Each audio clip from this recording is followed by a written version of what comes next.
Okay, today I'm going to show you how to do your roof plan on AutoCAD. I'm using AutoCAD 2007, so you can also do this for any other version of AutoCAD. So here I have a floor plan, and I'm going to start by offsetting my eaves, and I'm using eaves 600 millimeter as my eaves. You can use whatever you like, but I'm using 600 millimeter. So I'll go to offset and type in my eve, which is 600. Then press enter. Or offset the edges of the floor plan. So I'll do this.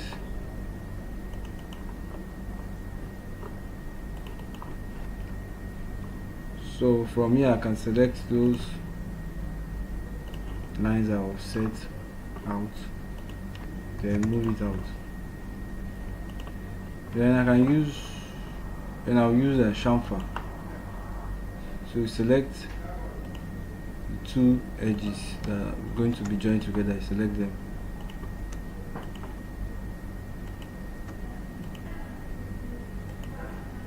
So you can see you have the boundary of your roof.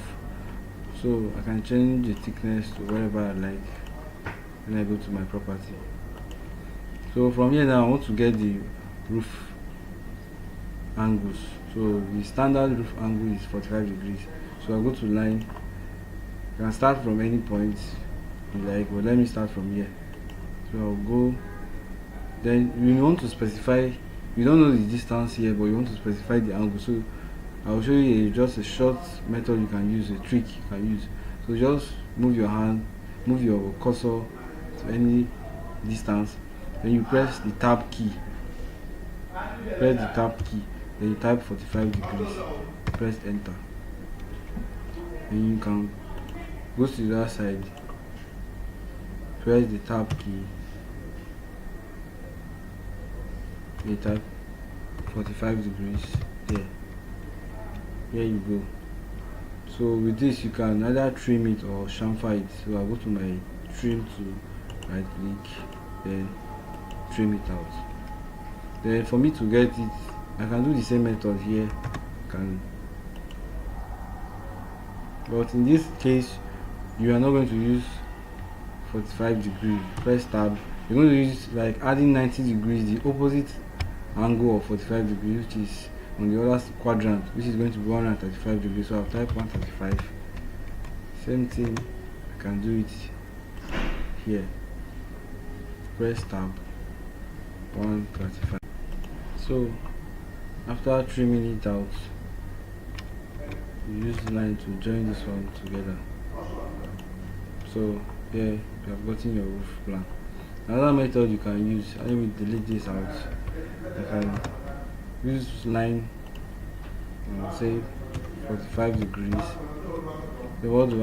I select this, I go to my mirror tool, select from this point, midpoint here, then drag it and mirror it, then I can trim it out.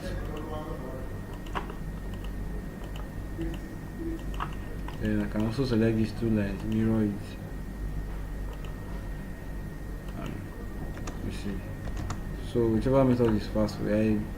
I prefer this method because it makes it to be fast for me. So you can choose any method you like.